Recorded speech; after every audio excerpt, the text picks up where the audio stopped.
Onyanja kutoka Nairobi. Ahlan wa sahlan wa marhaba mpenzi mtazamaji, ni matumaini yangu kwamba buheri wa afya popote pale ulipo. Ni Ijumaa yako ishwari kama ilivyo yetu mtazamaji, ikiwa leo ni tarehe 16 mwezi Mei mwaka wa 2025. Karibu basi ndani ya Kuzacha, awamu ni ya mambo bayana, ambapo kama kawaida tunao wageni mbalimbali katika eneo hili, ambapo tunajadiliana kuhusiana na mambo yanayoathiri jamii yetu kwa njia moja ama nyingine.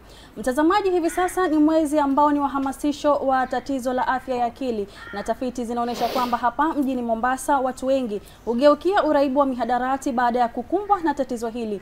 Na hilo mtazamaji, ni naye mama ambaye anafahamika kama Farida Rashid almaarufu kama Farida Tol, ambaye ameweza kujitosa katika ulingo huu wa kuhakikisha kwamba anatatua tatizo hili la kuathiriwa kwa mihadarati hapa mjini Mombasa. Bila shaka mtazamaji anaenda kutuelezea nini haswa kinachowafanya vijana hawa ama watu hawa hapa mjini Mombasa kuweza kugeukia tatizo hilo ama kuweza kugeukia uraibu wa mihadarati ili kuweza kujinasua katika matatizo mbalimbali yanayokumba katika maisha yao. Shukran sana Farida kwa kuweza kuitikia wito wetu na kufika eneo hili ili kuweza kuzungumza nasi kuhusiana na mambo makubwa kama hayo yanaweza kuathiri jamii yetu ya Pwani. Karibu sana KBC na shukran sana. Labda tu muelezee mtazamaji, wewe ni nani na kitu gani ambacho kilikufanya wewe kuweza kujitosa katika ulingo huu wa kunasua watu kutoka kwa mihadarati, na una ndoto gani katika miaka mitano ijayo katika ulingo huu wa kunasua watu katika matatizo hayo ya mihadarati? Karibu. Shukran. Kwa majina kama mlivyoambiwa, mimi ni Farida Rashid Seif, lakini najulikana kama Farida Tol, ni mwanaharakati. Na kwa hakika hilo swali liloniuliza ni swala zuri sana. Kwa sababu kwanza nataka nikueleze, mihadarati haikuanza leo. Imeanza kutoka awali, lakini ilikuwa ikivutwa kwa siri, ikitumiliwa kwa siri, haijulikani nani anatumia, nani anasikia. Unaweza pita mtaani ukasikia harufu tu, lakini hujui ni inatoka nani anaovuta. Lakini kwa wakati huu tulionao sasa, ni wakati mwingine kabisa. Ni wakati watoto ambao hawajali, hawafikiria hata maisha yao ni vipi wala nini. Na vile vile kwa upande wa wazazi pia. Lakini nataka kusema sababu ya kutumia, kuna sababu nyingi sana. Kuna wengine wanasema ni umaskini, wengine ukosaji wa kazi, kwa sababu mtoto amesoma kisha anaangalia masomo yake, amegraduate, amefanya kila kazi, hapati wala hashughulikiwi wala hajulikani nafanya kitu gani. Kwa hivyo anaanza kukaa barazani, marafiki wale wako wanamtia pia hiyo. Na mama, tukizuia hapo, na jambo gani ambalo lilikushawishi wewe aswa kusema kwamba katika mambo haya yote lazima mimi niweze kusaidia hawa vijana na kusaidia hii jamii yetu kujinasua katika matumizi haya ya dawa za kulevya? Asante. Kwa sababu mimi ni mama, na uchungu wa mtoto anaujua ni mama zaidi. Unanisikia? Nikiangalia naona jamii yetu inazama. Hatuna vijana ambao wanafikisha umri kupitisha miaka 30 ama 25. Wengi wanaotumia wanafariki, wanapata magonjwa. Yani huwezi kuona kijana wamekuwa mazombi, na si kawaida ilikuwa. Nikakaa nikajiuliza, jamani, hawa ni watoto wetu, hawa wanakuwa wako na wazazi. Nikaanza kusema wacha niangalie njia gani mwafaka ambao naweza kusaidiana na hawa vijana ama na hawa wazazi wao, tujue shida inatoka wapi. Na unadhani katika madawa hizi ambazo watu wanatumia katika kaunti ya Mombasa, kitu gani ama uraibu gani unawashawishi sana vijana ama watu wazima kuweza kuingia katika mihadarati? Ni uraibu gani haswa? Shukran. Nasema nikwambie vizuri. Hapo awali ilikuwa ni watu wanatumia brown sugar, cocaine, bangi, hizi. Lakini katika miaka haya yalokaribia kama miaka 10 nafikiri sasa, watu imekuja badala ya miraa, imekuja mongoka. Hii mongoka ndio inatumiwa zaidi na nini, cocaine. Unaona watu wanatumia zaidi mongoka. Na mongoka ni mbaya zaidi. Mongoka ukiendelea kuitumia inakwenda direct na damage brain. Ukiangalia cocaine inakufanya wewe unadhoofika, unadhoofika kiafya, unadhoofika, hutaki hata maji kuoga wala nini, utamjua tu mtu ambaye anakuwa drug addict, huwezi kukosa kumjua, unamtambua. Nikasema jamani, tutakosa vijana, tutakosa, hatuna tena vijana. Sasa hii pia paka wasichana wanaingilia, si vijana wanaume tu. Kuna wasichana pia wanatumia vitu kama hivyo, na ukikaa nao sana, ukiwauliza, wengi wao watakwambia ni shida za nyumbani. Mnifahamu? Wengine wanakwambia ni kwa sababu tumesoma, kama hivyo. Vitu hivyo vinarudia. Sasa wanaona ati wakitumia vile itaondoa mawazo, lakini hawaelewi kuwa hii ukitumia ndio inakudhoofisha, inakumaliza, unakuisha. Ndio kitu kilichonifanya mimi niingilie haya mambo, nijue tutasaidiana vipi na hawa watoto. Kuna visa haya ambavyo unavifahamu, labda mfano mmoja wa mtu ambaye ameweza kujihusisha mihadarati kwa sababu ya msongo wa mawazo, na je, hali yake paka sasa ikoje, na labda umeweza kumsaidia, na ningependa kusikia mfano haya ambao wewe umeweza kushiriki. Asante. Nimejaribu, tena nimejaribu sana. Kazi ya kufanya ya mihadarati si rahisi. Mwanzo mtu kujikubali. Mtu kama hajajikubali, huwezi kumnasua. Mpaka mtu ajikubali, ujue utaongea naye vipi, utamfanyia counseling. Akijikubali kabisa, amekubali kwenda kufanywa kujinasua, unamchukua, unampeleka rehab. Na rehab, hakuna rehab ya bure hapa. Rehab nyingi hapa ni za pesa. Na wazazi ndio umaskini umewasonga. Sasa ni lazim utafute bidii ya kumtafutia yule mtoto njia, upate hizo pesa, apate kwenda rehab. Akitoka rehab, ujue huyu mtoto asirudi kwa environment ile, maeneo yale tena. Ni lazima ikiwa amemaliza yale matibabu yake, aftercare, umwangalie. Na wazazi hususan ndio wanazidisha pia. Wajua, ukimwona mtoto anatumia, usianze kumnyosha vidole na kumsemanga na nini. Sasa community wenyewe, jamii inasema, wakimwona anamnyoshia, wanamwogopa kwa sababu anapata kuchukua vitu vya watu, wanaanza kuchukua na mkono nyumbani na nini. Sasa wale wazazi, badala ya kukaa na kuzungumza na mtoto wake shida iko wapi, wao ndio wanamkemea, ndio wanamzidisha.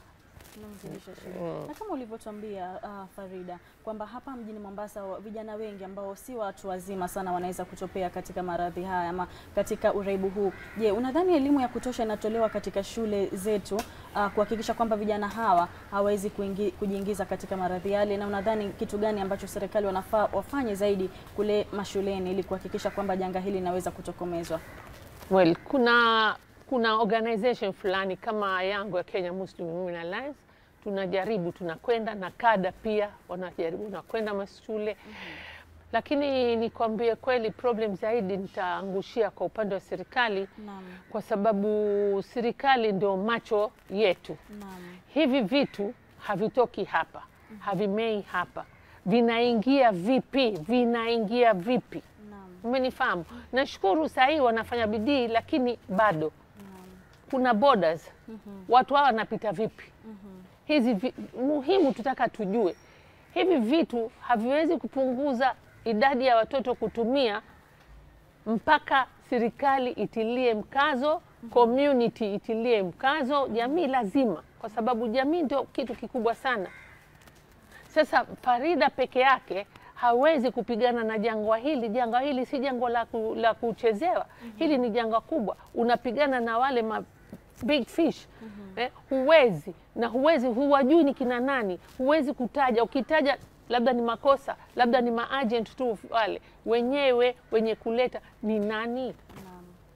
Na swala zuri kabisa, serikali inabidi iingilie kati kuhakikisha kwamba jambo hili. Tukiendelea Farida, je, vitu gani ambavyo mnawashirikisha vijana kufanya, ambapo baada ya kuweza kuhakikisha kwamba wameweza kujinasua ama mmewapeleka pale katika vituo vya kuweza kuwanasua, vitu gani mnawashirikisha ili kuweza kusahau katika hali zile za kutumia mihadarati? Well, inategemea sasa.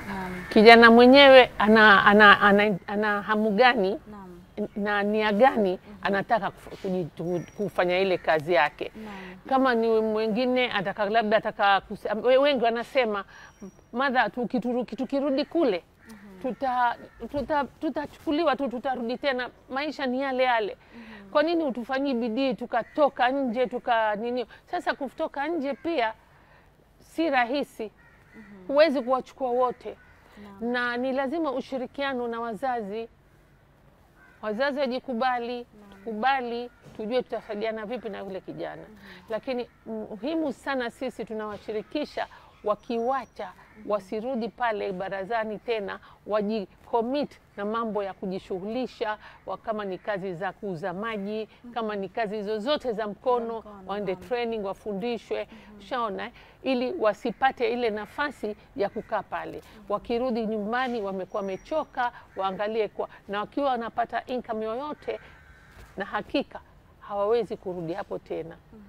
Lakini wengi wanapelekwa kujinasua kwenye rehab, kisha at the same time wanarudi pale pale, inakuwa ni kazi bure, kama kutia maji kwenye ndoo ambayo yanavuja. Na unadhani kitu gani ambacho kinaweza kufanywa ili kuhakikisha kwamba wanapotoka kule inakuwa ni mwisho kabisa kuweza kurudi tena katika kama nilivyokuambia, muhimu wasirudi kwenye eneo lile.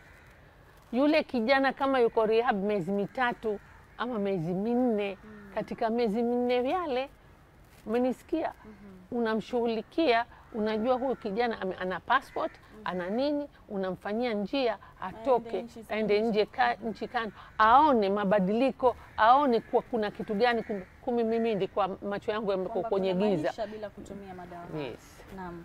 Na unadhani kama kwa mtazamo wako, kwa sababu umeweza kufanya kazi hii kwa muda, ama umeweza kuwa mwanaharakati wa mihadarati, eneo gani hasa hapa kaunti ya Mombasa ambao limeweza kuathirika zaidi?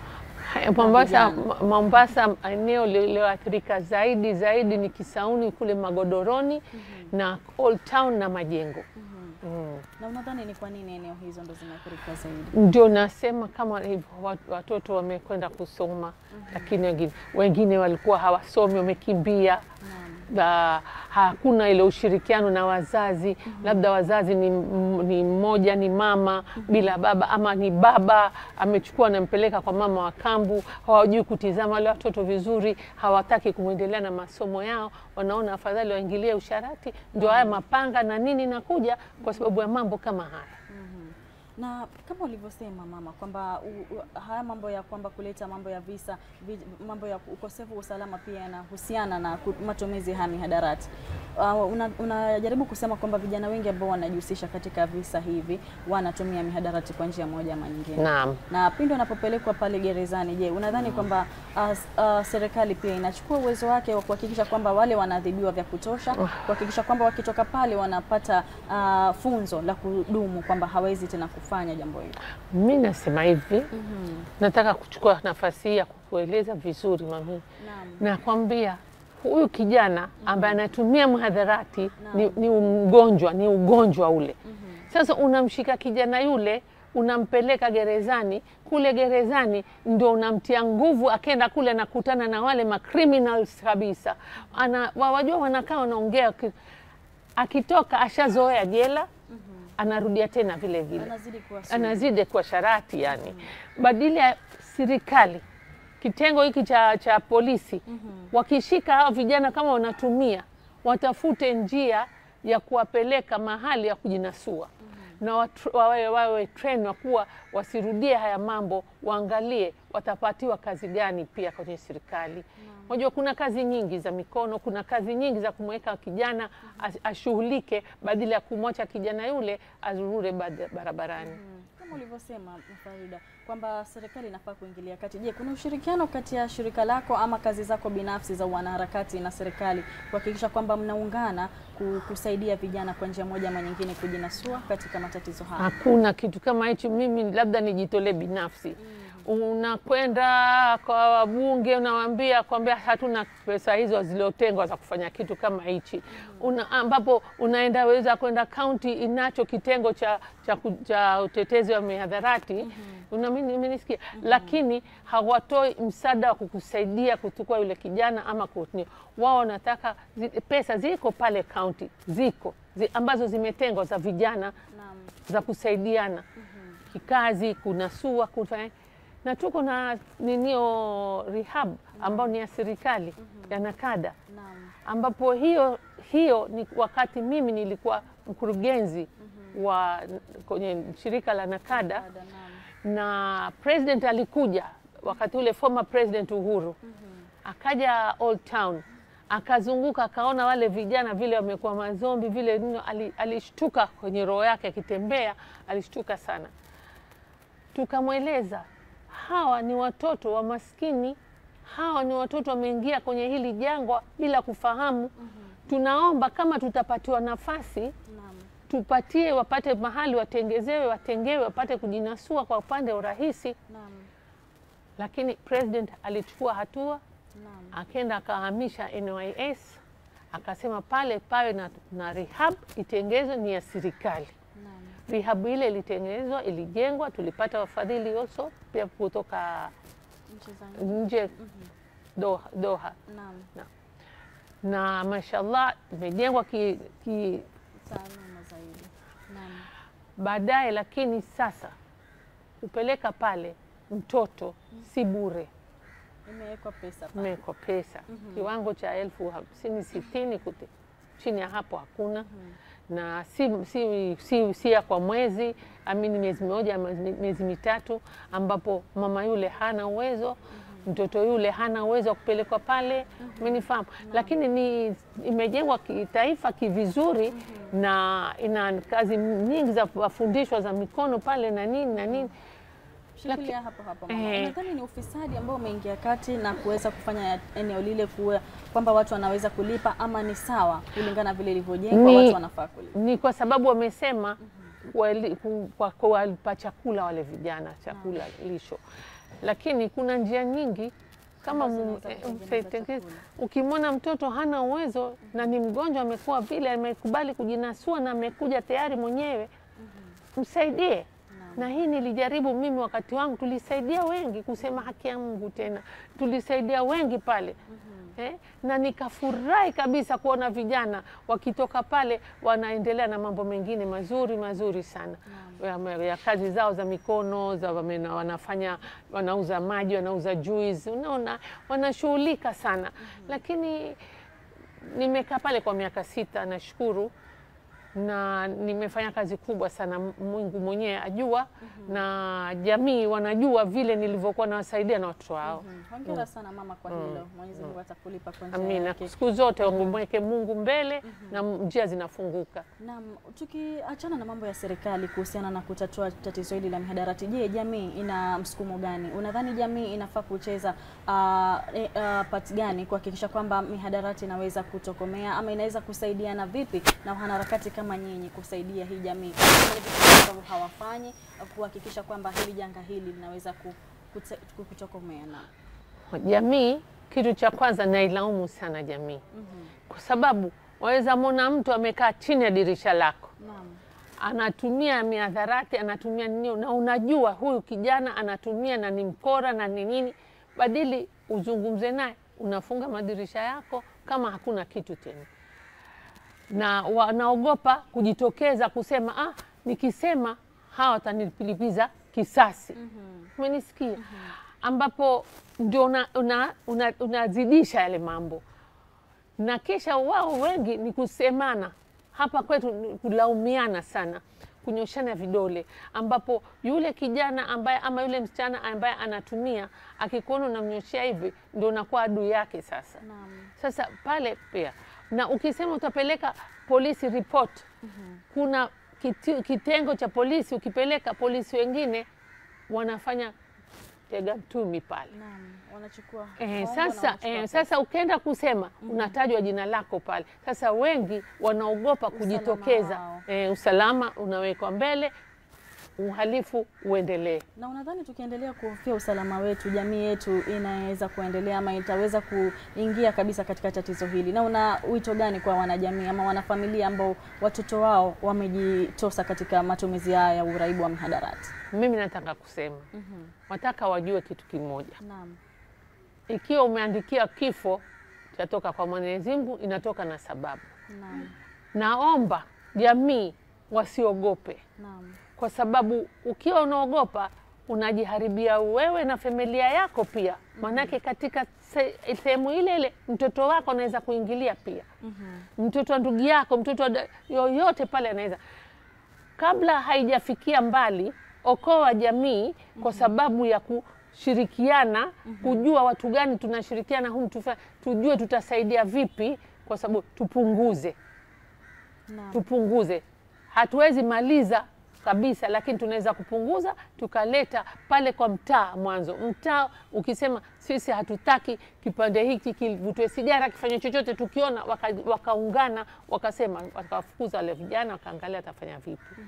Tunaweza kupunguza. Na unadhani kuna vitisho vyovyote hapa mjini Mombasa kutoka kwa wale ambao wanaleta mihadarati hii hapa kwa sababu ni biashara kwao? Kuna vitisho vyovyote ambavyo mmeweza kuongeleshwa ama mmeweza kufanyiwa nyinyi wanaharakati? Vitisho viko mama, vitisho viko vingi. Kama mimi 2010 nilirushiwa acid, bahati nzuri haikuni ninio, lakini ilichoma dashboard ya gari na nini, unanisikia?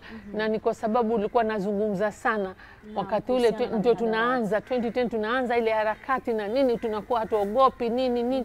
Sasa wajua mara nyingine vijana wanaona ni sifa kufanya vile ama watapata nini, lakini ni vitisho viko mami, vitisho viko. Kwa hivyo tukiachana na vitisho, ni changamoto gani kubwa ambao unapitia katika wanaharakati huu, na ungetaka msaada gani kutoka kwa serikali ya kaunti ya Mombasa kuhakikisha kwamba jamii inaweza kusonga mbele na jamii inaweza kujinasua kabisa katika matatizo haya ya mihadarati? Mimi nataka kaunti ya Mombasa ijitolee, tufanye civic education kwa wazazi, namna ya kulea watoto wao na pale katika mtaa.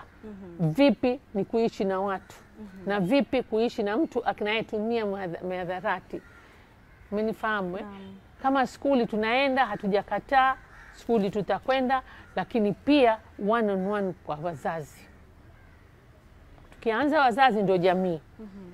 Tukishirikiana hivyo, na hakika mimi tutapunguka sana. Tukimalizia, labda una wito gani kwa familia ambao mtoto wao tayari ameathirika na mihadarati, na labda badala ya kumnyoshia vidole vya lawama unawaambiaje? Je, wachukue hatua gani kuhakikisha kwamba kijana wao anakuwa sawa na wamsaidie kivipi? Mimi nataka kuambia wazazi kwanza na walaumu, kwa sababu yule mtu akitumia mihadarati unamwona ishara zake ni vipi. Mpatilize mtoto wako kabla hajaendelea zaidi. Ujue uwe mzuri na wakukaa, ufanye rafiki yako. Siku zote watoto wenu wafanye uwe na rafiki asikufiche. Ingieni kwa room zao wanaolala, angalia wanafanya nini. Angalia ni marafiki gani wanatumia wanakwenda. Wakirudi na kitu, uliza amekipata vipi. Wasinyamaze wakamwachia. Mpatilize mtoto kwa haraka, waambiwa udongo upatilize ukalimaji. Naam, shukran sana Farida kwa kuweza kufika eneo hili na kuweza kutuambia mengi tu yanahusiana na mihadarati. Mtazamaji, kila kilicho na mwanzo hakibali kuwa na mwisho, na hivi sasa tumefikia kikomo cha Mambo Bayana. Ama kweli tumeweza kutolewa taka za masikio kuhusiana na tatizo hili la mihadarati hapa mkoa wa Pwani. Kama unatutazama mtazamaji, umeweza kumsikia Bi Farida Tol akisema kwamba kama unaona ishara zozote pale nyumbani, basi uweza kumpatiliza mtoto wako kabla hajafikia katika ishara mbaya zaidi kwa kuweza kumnasua katika tatizo hilo. Na vile vile ukiona mtoto wa mwenzako ameweza kujiingiza katika mihadarati, basi uweza kumsaidia ama uweza kufikisha salamu zile kwa familia yake, kwa sababu Waswahili wanasema ukiona mwenzako ananyolewa basi chako tia maji. Mtazamaji, kufikia hapo sina budi la kusema asante sana na kwa heri. Jina langu mimi ni Fahima Ramadhan, hadi wakati mwingine.